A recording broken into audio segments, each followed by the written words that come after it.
After over 20 years of working in the comic book industry, I've decided to embark on a new adventure. Join me as I explore the strange and unusual, doing everything from sharing my favorite books, comics, and horror movies, to traveling to abandoned spaces, horror-themed bars and restaurants, and all sorts of spooky spots. Welcome to Curious Haunts. I'm your host, Jeremy Haun. We can't always explain what scares us. The way the light flickers down some dark alley, someone standing just a bit too still, tax season. As a kid, I was scared of everything. As an adult, I seek out things that can truly unnerve me. A feeling, a moment, a turn of phrase. Today on Curious Haunts, I'm going to talk about two creators that have had and continue to get under my skin. I'm going to talk about the works of one of the most brilliant and prolific creators working in horror manga today. I'm also going to share an amazing 4K special edition release of one of my all-time favorite multi-hyphenate creators, someone who's challenged how we look at the dark, yet beautiful corners of reality. We'll also take a little trip back to Denver, Colorado to visit an amazing art exhibit experience and further explore the weirder side of the Mile High City over the holidays. But first, let's have a drink.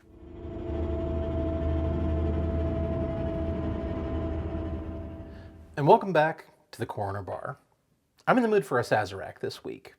I had a pretty fantastic one on a recent trip, and I've been thinking about it ever since. So, how about I make you mine? The Sazerac is the classic Orleans cocktail. The history of the Sazerac is a bit muddled. While stories vary, it came to us sometime in the mid to late 1800s. What I do know is that it's delicious. Now, since you don't typically use an ice cube with a Sazerac, you're going to want to get both the drink and the glass as cold as humanly possible. I start off with a small rocks glass.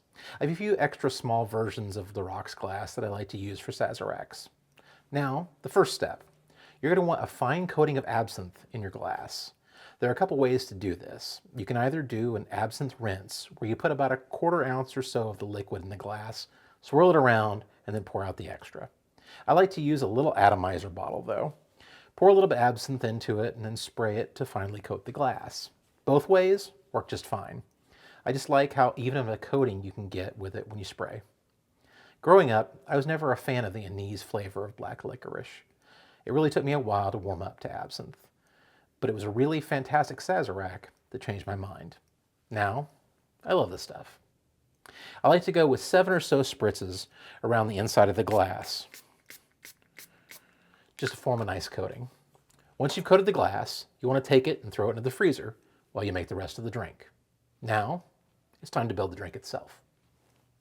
We're going to build our Sazerac in a mixing glass. Now, you can make a Sazerac with either cognac or a rye. I like to go with a split base, using both spirits. Now that it seems to be deallocated, and I can find it again, I like to use Sazerac Rye. It's a pretty fantastic, fairly inexpensive rye.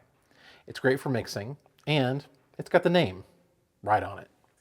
I'll add 1.5 ounces of rye to the mixing glass.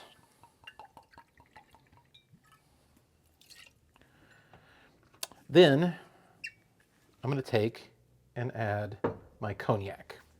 I'm using Courvoisier here, and since my local shop doesn't do anything in half measures, I had to settle for this giant ass bottle, just in case we run out today. But, you know, go with whatever cognac you can get easily, even if it is the biggest bottle in all the land. I'm going to take the cognac and add a full ounce to the mixing glass. There we go. And after that, I'm going to go in and add a bit of sweet. Again, some people go with a sugar cube. I like using simple syrup for a more integrated cocktail. I'm going to go in with a 1/2 ounce of simple syrup here. There we go. I'm using rich simple syrup made with 2 parts turbinado sugar and 1 part water. That's sweet, but not too much so. And after that, we'll add our bitters. I tend to go heavy on my bitters, especially for this cocktail. The classic recipe calls for just Peychaud's bitters, but I also like to go in with a bit of Angostura as well. I use 7 dashes of Peychaud's. That's right, 7. I love the flavor and the color that the Peychaud adds to the cocktail. After that, I come in with 2 dashes of Angostura Bitters. And to round this out and make the whole drink sing, I come in with 2 drops of my Saline Solution. 1, 2. All right.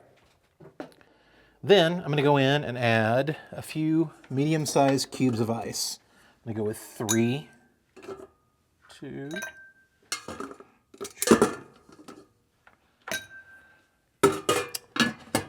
and then just give it a good stir. You want to get this nice and cold, a bit of dilution to it so the drink's well integrated. And now we're going to go back and grab our little rocks glass from the freezer and strain our Sazerac into it, like so. From there, we're going to want to take and cut a nice bit of lemon peel. It smells amazing. Just express it over the glass, wipe the rim.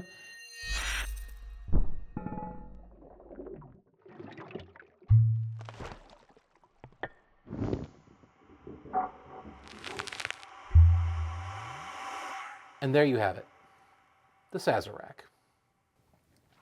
So now that we have a nice drink, let's head back to the auditorium and see what we've got for you today. A big part of what I continue to do with Curious Haunts is celebrate physical media. I've always respected the minimalist view, living with as few things as possible, but that's just not me. Maybe that comes from growing up poor in the Midwest. Maybe it comes from the comfort that comics, novels, CDs, and movies always brought to me. The advent of digital content made things a lot easier. Want to see that weird movie from the 70s at 2 in the morning? Go for it. But as more and more digital options change and fold, I'm grateful for my little library. Last night, right around 2 in the morning, I was looking through my bookshelves. I picked up a collection of short stories from one of my absolute favorite horror creators and started reading. Over an hour later, I pulled down several volumes and I reread some of my favorite stories. It got me to thinking about browsing, the joy of walking through a video or bookstore and finding something that speaks to you. I miss that. I want more of it. That feeling is something you just can't replace. Today, instead of talking about just one book, I'm going to talk about several. The works of Junji Ito, one of the most prolific voices in horror, with nearly 20 volumes collecting his work and multiple adaptations in film and animation. There's a good chance you've seen Ito's work. He writes, he draws, he loves cats. Since it'd be impossible to begin to properly cover the breadth of his work, today I'm going to focus on 2 collections that contain some of my absolute favorite stories, Gyo and Shiver. I've always been a fan of short stories, from Creepshow to The Twilight Zone, prose collections like the Books of Blood and Skeleton Crew, and comic anthology series like The House of Mystery and Creepy. I love them all. During the pandemic, I even wrote and drew my own collection of short horror stories called Hauntology. In a lot of ways, Junji Ito's work was a big inspiration for that. I talk a lot about creators whose work really gets to me. Last episode, I mentioned Laird Barron. Junji Ito is another one, maybe more than just about anybody else. He does the thing that I seek most. He unsettles me. While I love all of Junji Ito's stories, the 2 that unsettle me the most appear in Gyo and Shiver. Shiver is a brilliant collection, filled with one amazing story after another, including Fashion Model, Honored Ancestors, and the title story, Shiver, an absolutely trypophobic nightmare. The story that stuck with me more than any other was Hanging Balloons. Hanging Balloons, on one hand, is a horrific story about giant face-shaped balloons that coerce their victims into hanging themselves from their strings. It's a story that delves deep into mental health and suicide. It's a story that haunts me. The next story, probably my favorite of all of Ito's work, is one of 2 bonus short stories in the Viz Comics collection, Gyo. Gyo is, in my opinion, Junji Ito's most delightfully weird and over-the-top story. It's the story of a couple vacationing in Okinawa who fight to survive against, I shit you not, a horde of zombified biomechanical fish that come onto land powered by a gaseous death stench. If Jaws wasn't bad enough, Junji Ito gave the shark legs.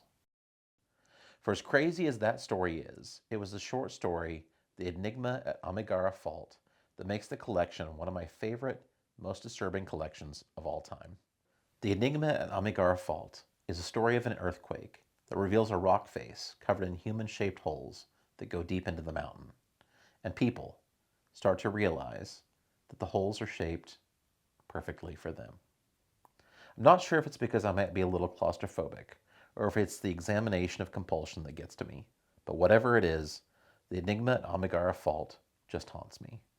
This does a great job of keeping Ito's library in stock, so if you haven't already, check out Gyo and Shiver, and be ready to want them all. The more I think about it, the more I realize we're going to want to talk about the works of Junji Ito again. Let's definitely get back to it again soon. Next up, let's talk about an absolutely fantastic special edition release of one of my all-time favorite films. Arrow Video is at it again with their 4K Ultra HD release, Hellraiser, Quartet of Torment. Like so many things that absolutely terrified me as a kid, my first exposure to Clive Barker's masterpiece, Hellraiser, was in 1987 at my local video store. I stood there staring at the cover, featuring a horrifying creature with pins sticking out of its head, and the words, "He'll tear your soul apart," written there in blood red. Now, like so many of those VHS tape covers, even though they scared the hell out of me, I found myself going back and looking at them time and time again. I didn't work up the courage to actually watch Hellraiser for quite a while. After all the horrors that I imagined involving Pinhead, I was surprised that we only saw him and the rest of his explorers of the further regions of experience for just a few moments. And while the Cenobites were terrifying, they helped save poor Christy, at least for a while. Since that time, I've had a lot of versions of Hellraiser.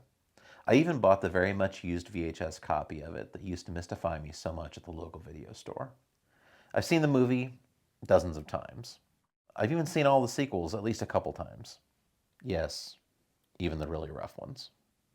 You might argue that the original is the only good one. I can't challenge that. I have a lot of love for at least elements of the first 4 films. And now, I have them in beautifully restored 4K editions.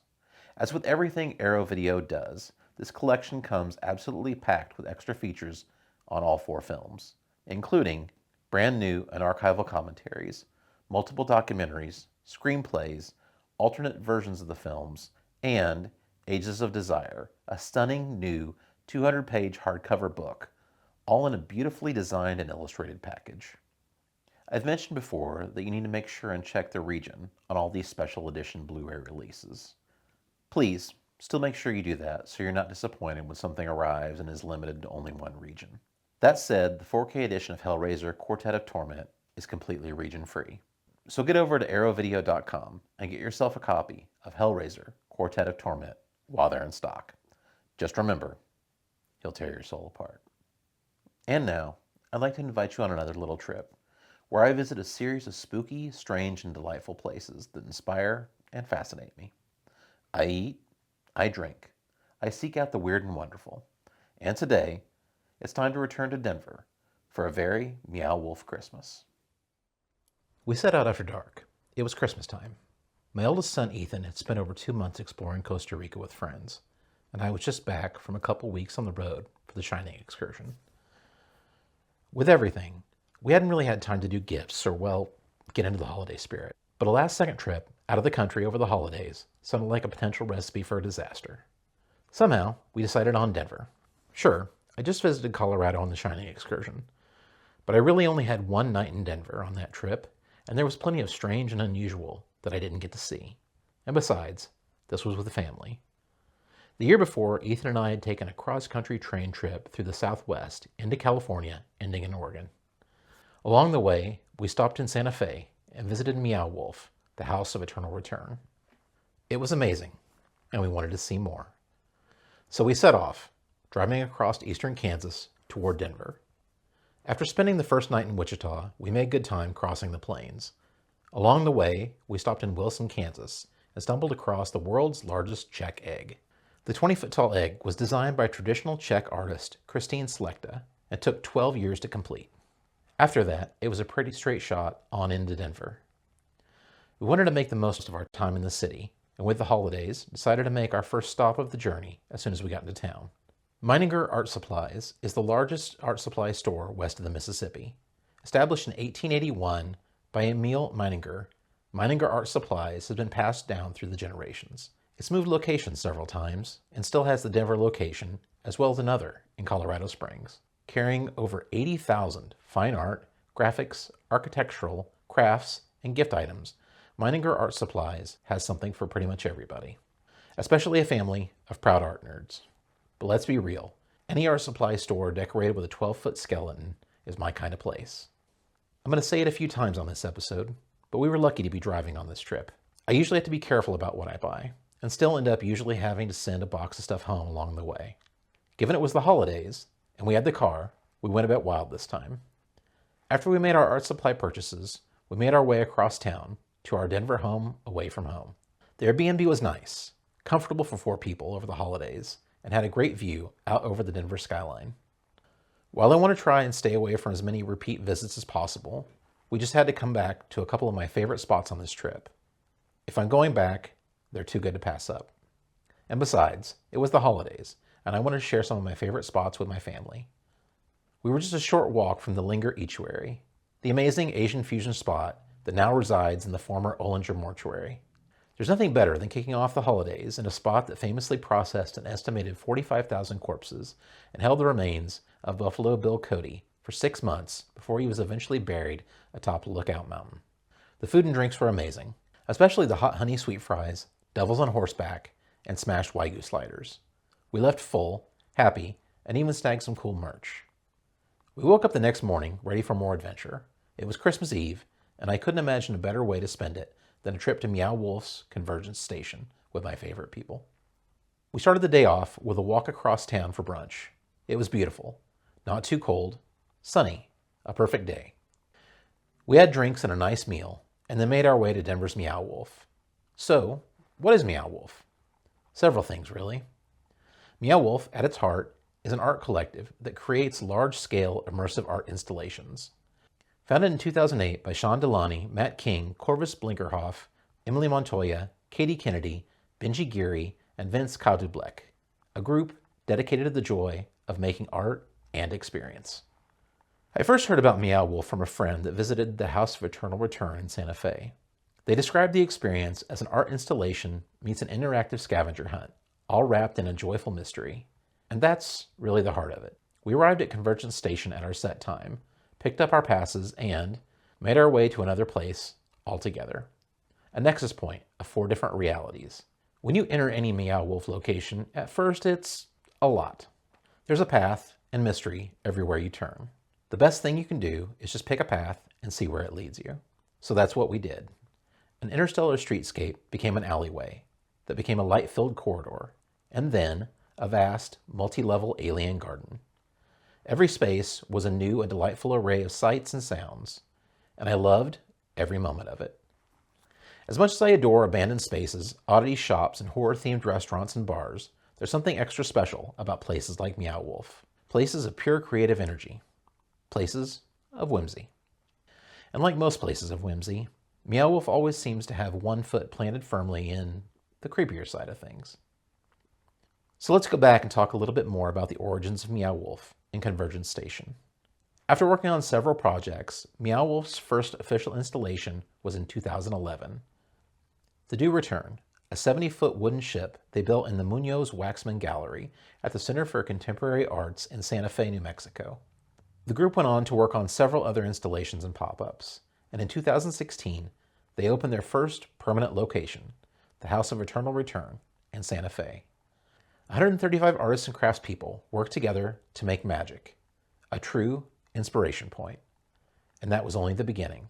In 2021, Meow Wolf had opened 2 additional locations, Omega Mart in Las Vegas and Convergence Station in Denver.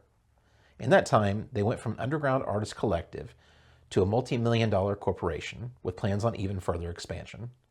In fact, since 2023, they've opened 2 new locations, Grapevine and Houston, Texas, and even have all new upcoming locations in LA and New York. After visiting the House of Eternal Return with my son Ethan a couple summers ago, I'd wanted to visit all the other locations, each with their own distinct yet connected flair. As much fun as it would have been to visit any of them on my own, Meow Wolf locations are for sharing with people you love. It took a while to line up our schedules to make a trip to Convergence Station, but I can't imagine anything better than sharing the experience with my family. We spent the entire afternoon of Christmas Eve exploring the wonders of Convergence Station.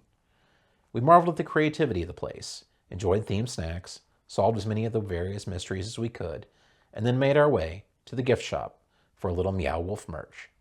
And yes, just in case you're wondering, I absolutely bought that shirt. It was a wonderful day, one that we're going to talk about for years to come. We made our way back across town to get ready for an extra special evening treat. Dinner and drinks in a yurt, and some rooftop ice skating at the Halcyon Hotel. The ice skating rink was small, but the boys had fun. No one fell too hard. We laughed, enjoyed the view, and the time together. We woke up late on Christmas Day. Instead of the usual hustle and bustle of the holiday, we enjoyed lounging around the apartment before heading out for a bit of Christmas sushi. Along the way, we ran across a carnivorous pack of geese. If there is true evil out there in the universe, I'm pretty sure those things are it. It took some doing, but we managed to escape unscathed. We arrived at Sushi High and ordered a veritable boatload of sushi goodness. Well, maybe 2 boatloads. After lunch, we made our way back to the apartment, played games, watched a movie, and you know what? It was perfect. It wasn't a day of presents or travel. It was just about family, spending time together. How I kind of think it should be. We woke up early the next morning, made our way to the roof to enjoy the view of the mountains, and then set out to explore the spooky side of Denver and do a bit of shopping. First up, though, we needed breakfast. We made our way to Denver Central Market to visit Izio Bakery and Cafe. We love city markets and try to visit them when we travel. They're a vibrant part of any city and almost always one of the best spots in town for a variety of tasty goodness. Denver Central Market and Izio Bakery were no exception to that. After fueling up on delicious baked goods and more coffee than is medically advisable, we made our way across town for a return trip to Mile High Comics. I loved getting to share this classic comics institution with the boys. And while we were there, to no one's surprise, they made friends with the shop cat. After snagging a few goodies, we set out once again for the Denver Gaming and Costuming Institution, the Wizard's Chest. We're a family of gamers after all, and any trip out of town includes a trip to a board game shop or two. Opening in 1983, the Wizard's Chest had grown from a modest 850 square foot shop to the massively impressive 16,000 square foot colossus it is today. With everything from role-playing and board games to costumes and even an escape room, the Wizard's Chest was a hell of a lot of fun. Loaded up with new modules, dice sets, and miniatures, we made our way over to a pair of delightfully spooky, horror-themed shops. In spite of my earlier statement about having entirely too much coffee, I just couldn't skip a visit to Scream and Sugar Coffee. Impossible to miss, Scream and Sugar is decorated with a literal murderer's row featuring all your favorite horror movie icons. It was no surprise that inside the shop would be just as much fun. With an array of horror-themed decorations, books to read, and games to play, if you love horror and coffee, this is the spot for you. And while I tend to prefer my coffee as black as midnight on a moonless night, I just had to try one of their horror-themed coffee treats. Coffee achievement attained, we made our way next door to Denver's horror store, Horrid. Horrid started out as a magazine in 2018. Over the next few years, it grew into a death-positive horror brand, officially opening the shop's doors in 2021. If you're looking for anything from horror-themed air fresheners to enamel pins, demonic hot sauce, to special edition perfumes and candles, Horrid is the spot for you. After our coffee and horror shop adventure, we made our way over for another revisit. One of my favorite spots during my short stay in Denver on the Shining excursion was the two-shop combo, Watson & Company and the Odd Emporium. Each shop has its own flair. With over 31 years in business, Watson & Co. is an interior design shop specializing in the upscale side of the unusual. Meanwhile, its sister store, the Odd Emporium, is a visit to the funky side of the strange and unusual. I just finished the first leg of the Shining excursion last time I visited the Odd Emporium, and while I had my eye on several things, my luggage space was limited. But this time, we had the car, so as long as we could still fit inside, the sky was the limit. Well, almost. I made a few choice purchases, things that just called to me, things that had to be on the shelves of my very own cabinet of curiosity. As the day wound down, we made our way across town to, well, another coffee shop. I know. There is such thing as too much coffee. In my defense, our trip to Enchanted Grounds Coffee and Games was for the games part. I just also got a coffee while I was there. Enchanted Grounds opened its doors in 2006 and was Denver's very first board game cafe. It was a great, well-stocked shop with a friendly staff and customers. The boys loved the shop and found a particular miniature they've been looking for forever. Our last stop on this little spooky shopping trip through Denver was a truly unique one. Vision, Comics, and Oddities. Comics and oddities? Two of my favorite things. I pulled up and knew I was in for a real treat when I got out and saw not one, but two hearses flanking an amazing skull backdrop. It seemed like the kind of place where anything could happen. At its heart, Vision Comics and Oddities is as much a museum to the weird and wonderful as anything. Sure, there are a ton of new and used comics for sale, toys and collectibles, oddities, all of that. But the thing that shines is the dedication to the strange and unusual, and most of all, fun. It had been a long and wonderful day in Denver. We grabbed a nice bite to eat, dropped the boys off to tear into their game shop finds, and made our way for one last return visit with good friends. Last time I visited Hell or High Water, I was on my own. And while I'll take any chance to have a good tiki drink, an experience like Hell or High Water is best enjoyed with friends. So we met up with our friends Jorge and Morgan for the very best, over-the-top, hellacious tiki goodness Denver has to offer. And Hell or High Water leans into it all. As they like to say, Hell or High Water Tiki is a love letter to the weirdos, the creatives, the neurodivergent rebels, the queers, and anyone who likes their tiki a little darker and a lot less sacred. And you know what? We felt right at home. We laughed, we drank, and yes, once again, in order to get their take on the Jungle Bird, the nonsensical ravings of a lunatic mind, I gave up my shoe. In spite of the chaotic tiki goodness, we got up early the next morning and said goodbye to our Denver holiday home away from home. If I had one regret about this trip to Denver, it's that, with the holidays, I missed out on the chance to stop by one shop. I've always heard of the Learned Lemur, the self-proclaimed oldest and most authentic oddities shop in town. I longingly peeked inside, once again cursed my luck, and promised myself I had to make it back sometime soon to check it out. On our way out of town, we had just one last stop. The Stanley. Okay, not the Stanley from Stephen King's The Shining. This was Stanley Marketplace and Food Hall. We looked around the space, enjoyed a bit of Denver Biscuit Company goodness at Atomic Cowboy, and then made our way home across the plains. I love travel, even more when it's a chance to spend time with my family over the holidays and have spooky adventures. I'm glad I got to share this one with you. And there you have it, a very Meow Wolf Christmas. We had a lot of fun returning to Denver. It was a wonderful way to spend the holidays. Now, you might be wondering, what's next? Well, I recently took a trip to Los Angeles to see the weirder side of the City of Angels. After that, it's off to Seattle, Chicago, and Kansas City. I might even have an extra special episode in there just for you all. It's going to be a fantastically spooky time, and I can't wait to share it with all of you. So that's it for episode 3 of Curious Haunts. If you have a weird and wonderful spooky place you feel like I should visit, please let me know. And if you'd like to join me on this curious and haunting journey, please like, follow, and subscribe. And if you have a fellow traveler who, like you, is drawn to the strange and unusual, I'd appreciate you sharing Curious Haunts with them. I'll see you again in 2 weeks. Cheers.